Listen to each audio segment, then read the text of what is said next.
you're thinking about moving to Vancouver, and in particular, if you're thinking about moving to Vancouver from Toronto and Ontario, you're gonna wanna watch this video. I'm gonna get into what the differences are between two of Canada's greatest cities and what it's really like to live here in Vancouver. At the very end of this video, I'm also gonna give you some tips on how to make that move a smooth one, an easy transition. You'll wanna stay tuned for those. We're gonna get into it right now. All right, so number one, size. It's a pretty obvious difference between Vancouver and Toronto, but it's one that cannot be understated, both in terms of population and in physical area. So Vancouver has 675,000 people in it.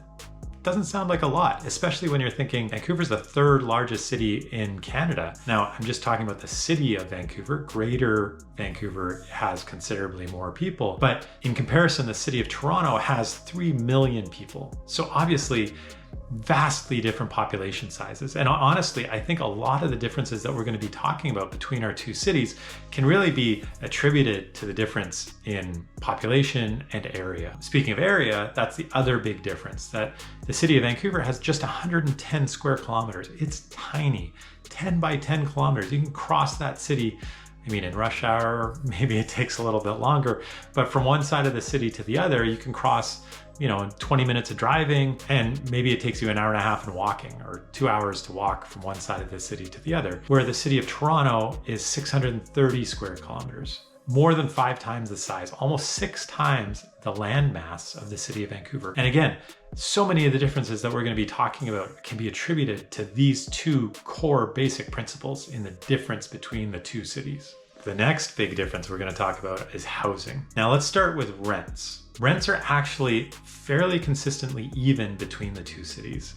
There isn't a huge gap between Toronto and Vancouver. One thing I do want to point out to people coming from Toronto though, is that in Vancouver, in BC, we don't have realtors that represent the tenants in a landlord tenancy agreement. So just keep that in mind when you're coming here. I know that in Toronto, all the leases go on the MLS, and there's realtors that can help you find the best match when you're looking for a rental.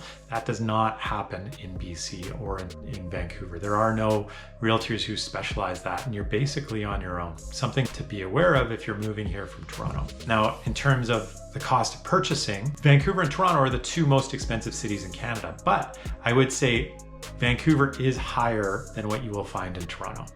And very consistently over the years, Vancouver is the most expensive city. Whether you're buying a condo, a house, or a townhouse, you will be paying more for the same type of property and the same quality of location. Another important thing to know is that Toronto prices are fairly consistent as you move out into the suburbs. You can move half an hour out and the prices are pretty similar, whereas in Vancouver, they fall pretty quickly as you move out. And again, going back to point number one about the size difference, we're such a smaller city, and you can move out into the suburbs much more quickly. Half an hour, 45 minutes gets you pretty far into what we would consider suburbs. You can get from downtown Vancouver to Surrey in 45 minutes, and Surrey would be considered one of the more affordable suburbs. Same, let's say, going out to Mission or Abbotsford or Langley. Those types of areas are offering really good value. So if you're finding that Vancouver prices are getting out of reach for you, you may want to be looking at some of those outer suburbs to make them a little more affordable. Another important thing to note when you're thinking of housing in Vancouver, and this is a big shock to a lot of people that come from Toronto in particular, is that air conditioning is very unusual and window screens are also unusual. We don't get a ton of heat. We're going to be talking about climate, but really until the last 10 years or so, nobody was really thinking about cooling homes in Vancouver. And we don't have a lot of bugs. And again, that changes as you go out into suburbs, but in the city of Vancouver, there's almost no mosquitoes. So you don't really actually need to worry about those bug screens on your windows. And another important thing about housing is that pets can really impact your ability to secure housing, whether you're renting or owning. A lot of landlords won't allow pets, and then a lot of condos in particular really restrict the size or number or breed of pet. So that's something that you're really going to want to consider when you're moving here, and best to talk to an expert in housing, a realtor, as an example, locally, so you can figure out how that's going to impact your ability to secure housing when you're coming to Vancouver. And speaking of realtors, that's what I do. I'm not a YouTube influencer, not yet anyways, but I do professionally sell real estate in Vancouver. And if you're thinking of moving to Vancouver, I'd love to help you. I've helped hundreds of people in my 15-year career move to the city of Vancouver. I'd be happy to start that conversation with you. Just there should be some contact information there on the screen. Reach out anytime and we can get that conversation started. Let's get back to the video. Now, what about culture? There is an enormous difference in the way each city feels. And a lot of people will talk about the slower pace, the more relaxed vibe of Vancouver. And I think that's really common sort of on the West Coast, whether it's Vancouver, Seattle, Portland, San Francisco, all the cities down the West Coast kind of have that similar relaxed vibe. But people in Vancouver definitely, there's more of a work-life balance. I think that's a priority for a lot of people that live in Vancouver. And my understanding in Toronto is it's much more go, go, go. There's a lot more competitive drive, a lot more of a work culture than there is, generally speaking. I mean, there are exceptions, but generally than in Vancouver. And so you can see that sort of play out in different ways where you're seeing on the streets, people walking around in more casual clothing, spending time in cafes and bars during the day, not necessarily spending all their time in suits and in work attire and at the office all day. The other thing I think that's a big difference is that there's a huge orientation towards health and wellness. And again, if you're watching people on the street, you'd see any day of the year, whether it's snowing, raining, that there's people out running, doing physical activities, whether it's running or paddleboarding or skateboarding, playing tennis or pickleball or pickup game of basketball or street hockey. But there's people everywhere being very, very active. And that, for most people that live in Vancouver, that is a priority for the people that live here. And I think that's what keeps the people that decide to stay here, that's what keeps them here, because there are just so many options for that and so many opportunities. And again, as I mentioned, being able to get into the outdoors so quickly, for people that want to do that, that's something that you're going to see, everybody gets out of the city on the weekends and they're not going to a cabin or a cottage, as you'd say in Ontario. But I mean, occasionally they do, but so often it's more going into the backcountry, going for a hike, going skiing, going on a sailboat. But the outdoors are just so accessible, and so that's what people really who value being here really tend to prioritize. And one more point when it comes to culture, Vancouver, like Toronto, is incredibly culturally diverse, and it's something that I really love about this city. And it gives you an opportunity to connect with people from all types, all walks of life. And I think it gives Vancouver a very open-minded, welcoming atmosphere. But it's not Toronto.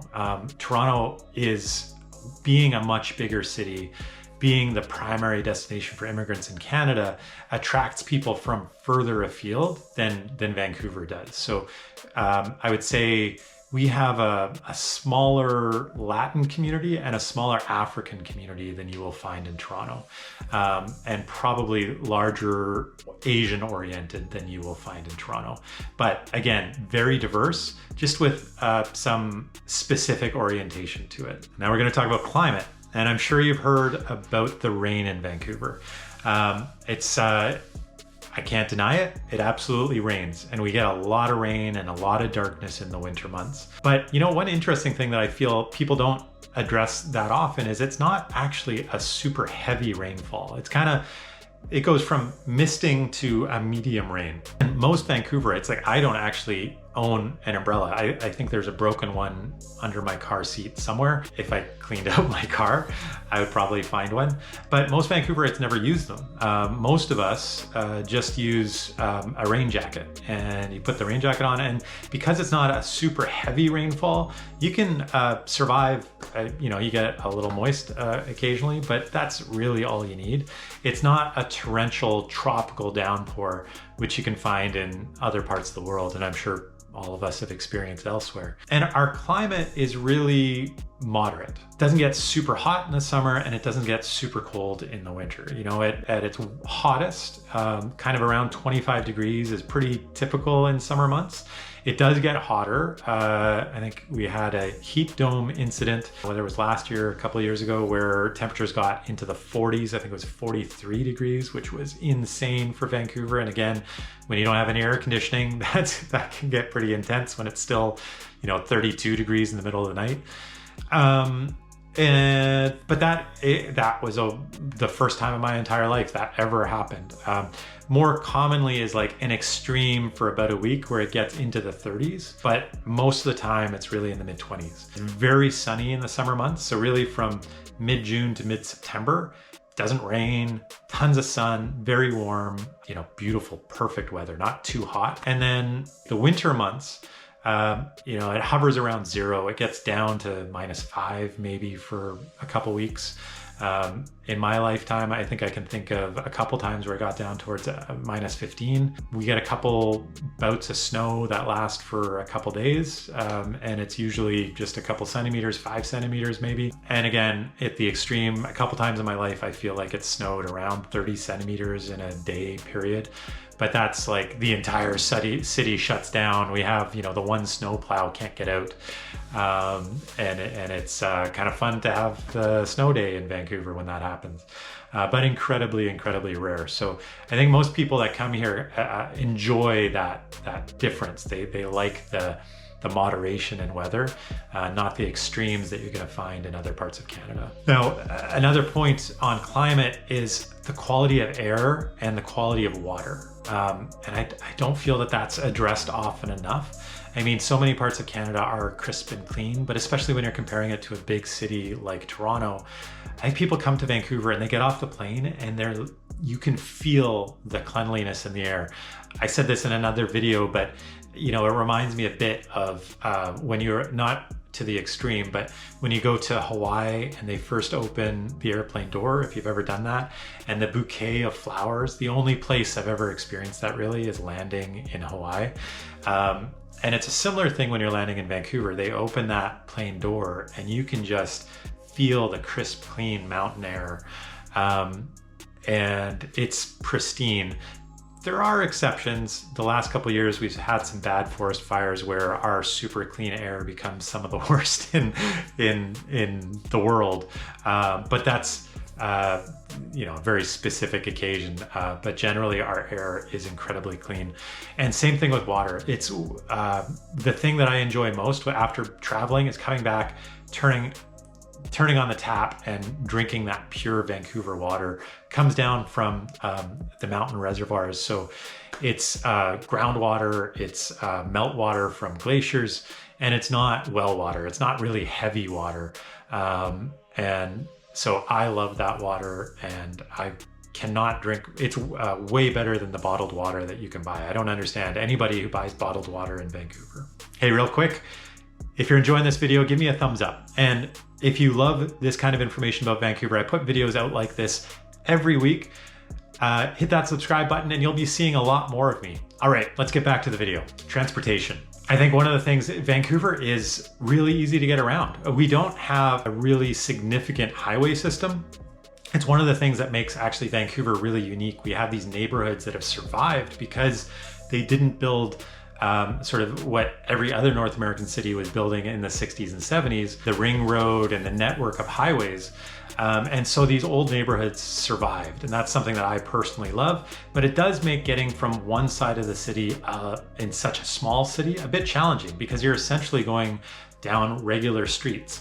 It's challenging in that everybody else is trying to do the same thing, but if you live here for a while, you figure out how to circumvent the routes that everybody else is taking. And so I kind of like that because I never really get stuck in traffic and I'm never stuck on a highway. Transit in Vancouver, I think coming from Toronto, you're going to be really impressed. It's obviously not as big a network as you're going to have in Toronto. The cost is pretty similar, but its efficiency is incredible. And especially the SkyTrain system. I believe it's the largest network in North America, driverless network in North America. And so it's not reliant on people and it runs like clockwork and people love that system. And you also have the West Coast Express taking people from the outer suburbs into the city, which is a huge advantage. And aside from transit and the automobile, we have lots of alternatives for transportation in the city of Vancouver. So there's things like a network of bike lanes in the city, there's car shares, there's the Aquabus, there's bike shares. People walk because it's not that big a city, as I've been drumming on, but it's a really easy city to get around and use other systems of transportation other than a car. And honestly, for most people, many people in the city of Vancouver, you don't really need a car, and you can get away without it. All right, so cost of living. I think in general, what you're gonna find is cost of living is very similar between Vancouver and Toronto. The primary difference is gonna be on housing. And so let's start with rents. Also, I think those are pretty much on par between the two cities. Not a huge difference. It's gonna obviously depend on whether you're gonna wanna live right in downtown or you're okay living in the suburbs. As I mentioned earlier, as you get out into the suburbs, there's a big drop off on price in Vancouver. That doesn't happen as quickly in Toronto, but the major difference in cost of living between Vancouver and Toronto is going to be that the cost of owning is going to be higher in the city of Vancouver. And so for a similar type of home in a similar quality of area, you are going to be paying more in Vancouver. In general, what I find is that you're paying a little less in Toronto or you're getting more for the same amount of money. So you might get a little additional outdoor space, more square footage for a similar price point. And so yes, Vancouver is the most expensive city. The only place, unfortunately, more expensive than Toronto is Vancouver.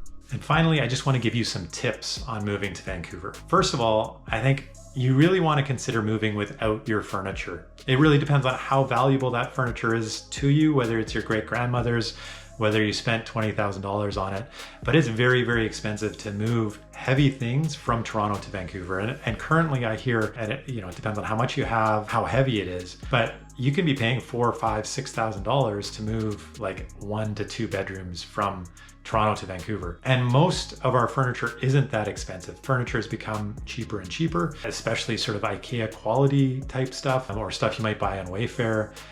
So you really want to think about that carefully, whether you think it's worth shipping that stuff. And I would suggest for most of us, it's not going to be worth it. Secondly, before you come, book an Airbnb. Book it for at least 2 weeks. It's going to be really difficult to secure any other type of housing before you arrive. And so that's kind of, hotels are quite expensive. Airbnbs are the most cost-effective and flexible option for most people that are moving. And it's going to make finding a place once you're here a lot easier. And most people are going to need to rent for a period of time, but also you're not going to be able to rent a typical apartment from afar. Most landlords are going to be worried that you're scamming them in some way. So you need to be here, you need to shake their hand, look them in the eye. And that's why you need that Airbnb when you arrive. If you have young kids, be sure that you're booking a daycare long before you arrive. They're incredibly competitive. The spots are very hard to come by. You're gonna have a really hard time if you're waiting to do that only once you arrive in Vancouver. So apply to 20 to 30 different daycares before months out before you arrive in Vancouver. That's gonna be your best bet. Another tip is consider moving to the suburbs. If cost is a concern to you, you don't have to live in downtown Vancouver. As I said, it's very easy to get from the suburbs into the city center, especially if you're used to commuting in Toronto. And there's some really nice suburbs and neighborhoods that are outside of Vancouver. And so that's an option that I think people really need to carefully consider. What are the viable suburbs? And I'm going to be doing a video shortly on what those suburbs are. I'll post that video here once I've got it done. And then one last tip. I know that in Toronto, water is south. In Vancouver, water is everywhere. So, the way that we can all tell direction in Vancouver is the mountains. The mountains are north, and you can see the mountains wherever you are in Vancouver. Those view corridors are protected. It helps all of us navigate the city. Just remember, mountains to the north. All right, that wraps up the video. Thank you so much for watching. I really appreciate you spending some time with me and watching this video all the way to the end. I really hope you got some value out of it. If you did, give me a thumbs up. Subscribe if you're interested in more content like this. I put out videos about Vancouver every week, and I'm not a YouTube influencer. I am a real estate agent. If you're thinking about moving to Vancouver, I've helped hundreds of people do just that over my 15-year career, and I'd love to help you. Reach out anytime. My contact information's right there below, and I'll see you on the next video next week.